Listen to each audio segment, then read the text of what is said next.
Desvendando a engenharia estrutural com o professor Dr. Roberto Vasconcelos Pinheiro. Com apoio das escolas QI Pós-Graduação e IBEC. Episódio 9 Lajes, parte 7. Detalhamento das lajes, armaduras positivas. Olá pessoal, meus amigos da engenharia, estamos de volta com o nosso podcast. Vamos continuar falando um pouquinho mais sobre laje. Bem, eu queria desejar feliz ano novo para vocês, feliz 2023. Espero que todos tenham tido boas festividades de Natal e de passagem de ano com seus familiares, todos em plena saúde e com muita vontade de vencer em 2023, né? Estamos juntos nessa batalha também, né? Uma batalha por dia e no final a vitória será nossa com certeza, né? E essa vitória naturalmente passa pelo, é o meu ponto de vista, né? Passa pelo aprendizado, né? Quanto mais a gente aprende, mais fácil fica a engenharia, né? Então vamos lá, pessoal. Nós vamos falar nos próximos 4 episódios, né? Nesse e nos próximos 3 seguintes, sobre detalhamento das armaduras das lajes, tá bom? Dividido em 4 itens. Quais são? A armadura positiva, a armadura negativa, a armadura de canto, que é a armadura especial, e outro tipo de armadura especial também é a armadura que vão posicionadas, né? Serão posicionadas nas bordas livres das lajes, e as lajes, por exemplo, nas marquises, e nas lajes que têm, né, furos, ou seja, tem aberturas, né? Então, nós vamos falar, para não ficar um podcast muito longo, nós vamos dividir em 4 partes, tá bom? Nesse de hoje, nós vamos falar exclusivamente da armadura de flexão, detalhamento da armadura de flexão, a armadura positiva, ou seja, aquela armadura que vai posicionada na face inferior da laje, ok? E para a gente poder falar desse detalhamento, pessoal, a gente tem que estar bem internalizado nos nossos conceitos sobre basicamente 3 itens. Quais seriam esses itens? Qual o diâmetro que eu vou utilizar da minha barra?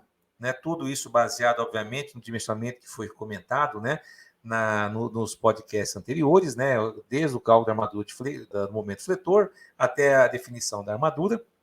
Então, nós temos que definir com aquele número, aquele cálculo do AS que foi obtido, nós vamos ter que definir qual diâmetro nós vamos utilizar, qual é o espaçamento entre essas barras que eu defini, né? E uma outra também bem importante é a ancoragem as armaduras nos seus apoios, nos seus respectivos apoios. Geralmente, esses apoios das lajes, né, são as vigas, né? Então, esses 3 itens são muito importantes. Os 2 primeiros estão muito interligados diretamente, ou seja, quando eu defino um diâmetro para essa barra, para poder atingir a área calculada, ou seja, eu tenho que definir um diâmetro de barra, um determinado espaçamento, para que dê uma área de aço no mínimo igual àquele AS que foi calculado, tá bom? E a norma traz algumas recomendações lá no capítulo 20. São eles: para diâmetro, eu não posso utilizar diâmetro da barra que seja superior à fração espessura da laje, que é o H dividido por 8. Então, eu tenho que tomar sempre esse cuidado. Eu tenho que ter um diâmetro da barra sempre inferior à 1/8 da espessura da laje, ok? Se eu tiver uma laje, por exemplo, de 8 centímetros de espessura, eu vou ter que usar essa barra positiva. Isso também serve para negativo, nós vamos comentar no próximo podcast. Essa barra vai ter, no máximo, 10 milímetros ou 1 centímetro, ok? Então, definido o diâmetro da barra, eu vou definir o espaçamento entre essas barras de tal maneira que seja maior que o mínimo, para que o concreto possa envolver essa barra, e para que não seja tão espaçada essas barras, para que as minhas bielas que ocorrem não possam ser ancoradas, tá certo? Então, as bielas de compressão. Então, eu tenho que tomar esse cuidado. E para isso, a norma diz o seguinte para a gente: olha, o espaçamento deve ser inferior a 2H ou a 20 centímetros, sempre utilizando o menor entre eles, tá bom? Para evitar justamente que a gente possa detalhar, posicionar essa armadura e alguma biela não conseguir ser ancorada, tá? Então, eu vou sempre fixar para a faixa unitária, onde ocorre o maior momento fletor, eu não vou permitir que o espaçamento entre essas barras seja maior que 2H ou maior que 20 centímetros. Por exemplo, se eu tiver uma laje de 8 centímetros, o meu espaçamento, a minha bitola vai ter, o meu diâmetro da barra vai ter que ser no máximo de 1 centímetro, com espaçamento maior, no máximo igual a 16 centímetros, ou seja, 2H, para a espessura de 8. né? Então, sempre vou usar o menor entre 2H e 20 centímetros. Se eu tiver uma espessura de laje, por exemplo, de 12 centímetros, né? Eu vou utilizar um diâmetro máximo que não ultrapasse 1/8 dessa altura, desses 12 centímetros, e o meu espaçamento, segundo a norma, pode ser de 2H, ou seja, 24 ou 20 centímetros, mas nesse caso, então, prevalece o menor entre os dois, ou seja, 20 centímetros. Então, para uma laje, em resumo, né? Para uma laje com espessura maior do que 10 centímetros, prevalece os 20 centímetros. Para uma laje menor do que 10 centímetros de espessura, prevalece o 2H. E para uma laje igual a 10 centímetros, tanto faz, né? O 2H ou 20 dará o mesmo valor, tá bom? E não esquecendo que o diâmetro da barra não pode ser superior a 1/8 da sua espessura, tá bom? Feito isso, pessoal, eu também tenho uma outra recomendação para vocês, né? Outro comentário que a norma também preconiza, que a armadura secundária, ou seja, a armadura na outra direção, vamos imaginar que tem uma laje armada numa direção só, né? E a armadura principal vai estar na direção do menor vão. Na outra direção, que é o maior vão, eu vou utilizar pelo menos 20 centímetros da armadura calculada na outra direção, na direção do menor vão, tá bom? Então, no mínimo 20%, desde que o espaçamento entre as barras não seja maior do que 33 centímetros, ok? Então, vamos imaginar assim, olha, se eu tiver uma armadura na direção do menor vão, como barra de 8 milímetros de diâmetro, espaçada a cada 10 centímetros, eu tenho aí aproximadamente 5 centímetros quadrados de área de aço por metro por faixa unitária de laje. Então, se eu tenho que usar na outra direção pelo menos 20%, eu vou adotar como um exemplo aqui barras de 5 milímetros de diâmetro espaçado a cada 20, ok? Φ de 20, Φ de 5 a cada 20, isso gera 1 centímetro quadrado por metro de faixa unitária. E na outra direção, Φ de 8 a cada 10, eu tenho 5 centímetros de área. Então, eu tenho uma relação de 20%. Então, é mais ou menos nessa linha que a gente tem que pensar. Ok?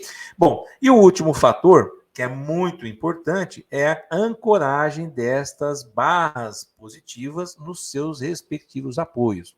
E a norma diz assim para a gente, olha, em geral, seja a viga que está servindo de apoio para duas lajes contíguas, seja a viga de borda, ela diz o seguinte, assim, ó, pelo menos a minha armadura deve ser ancorada com 4 centímetros além a mais do eixo teórico desse apoio. Vou imaginar que eu tenho uma viga de 20 centímetros de espessura, o BW, então a minha armadura deve ser prolongada, a positiva deve ser prolongada no mínimo 4 centímetros além do eixo dessa viga, ou seja, além dos 10 centímetros, né? Então eu teria dentro dessa viga uma barra com pelo menos 14 centímetros, tá certo? É isso que deve ser pensado. Mas isso, pessoal, vamos abrir um parênteses aqui.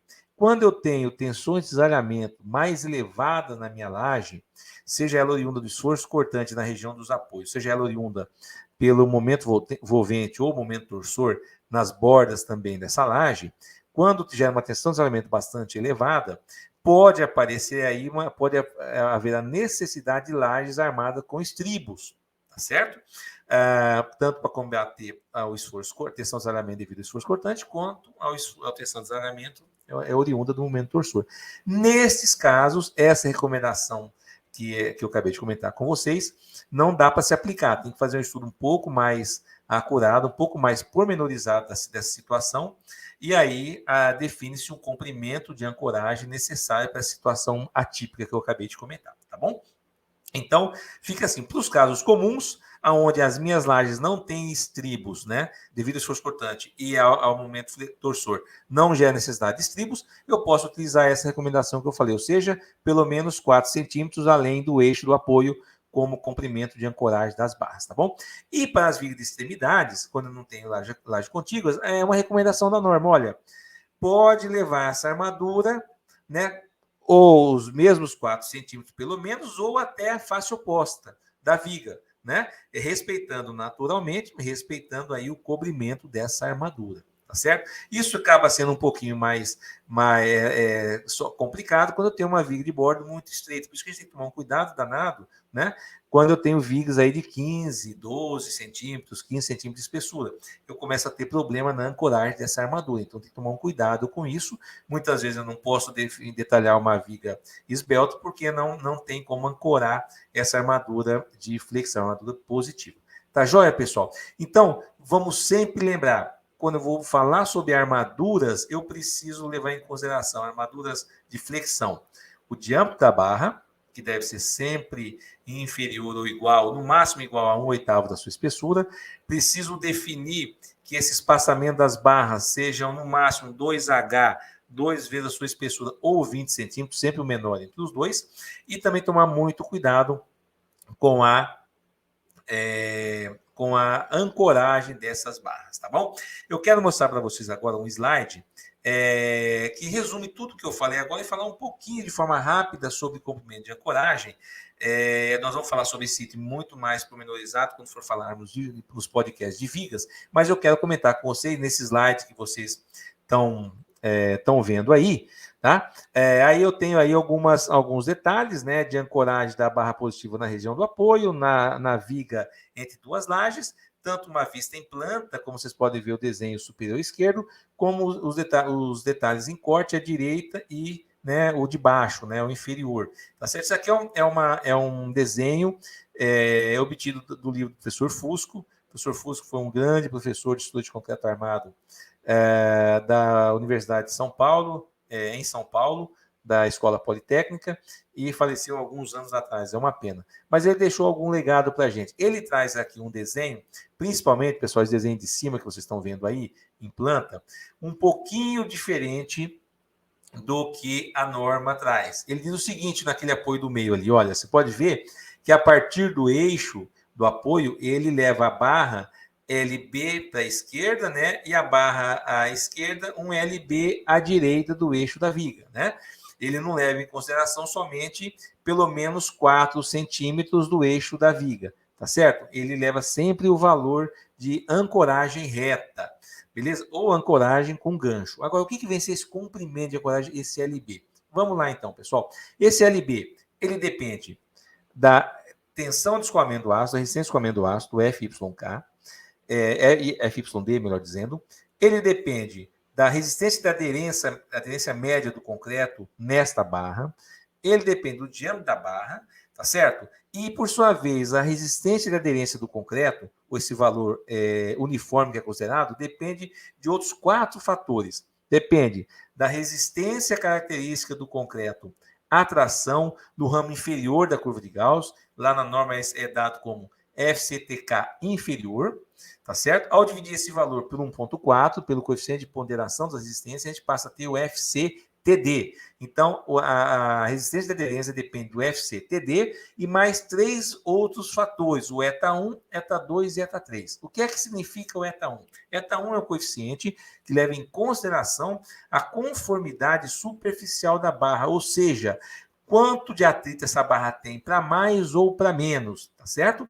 O ETA2, por sua vez, leva em consideração a região que essa barra está posicionada, ou seja, na região de boa aderência ou má aderência. Nós vamos falar um pouquinho mais disso lá no podcast de vigas. Só posso afirmar para vocês que todas as barras positivas e lajes estão posicionadas na zona de boa aderência, tá bom? E o ETA3, que é o terceiro coeficiente, leva em consideração o diâmetro da barra, tá certo? Então, ao multiplicar esses 3 valores, ETA1, ETA2, ETA3, vezes a resistência do concreto à tração, valor do projeto, ou seja, o FCTD, eu tenho, então, o FBD, a resistência de aderência do concreto. E é esse valor que ajuda a calcular esse comprimento de ancoragem reta.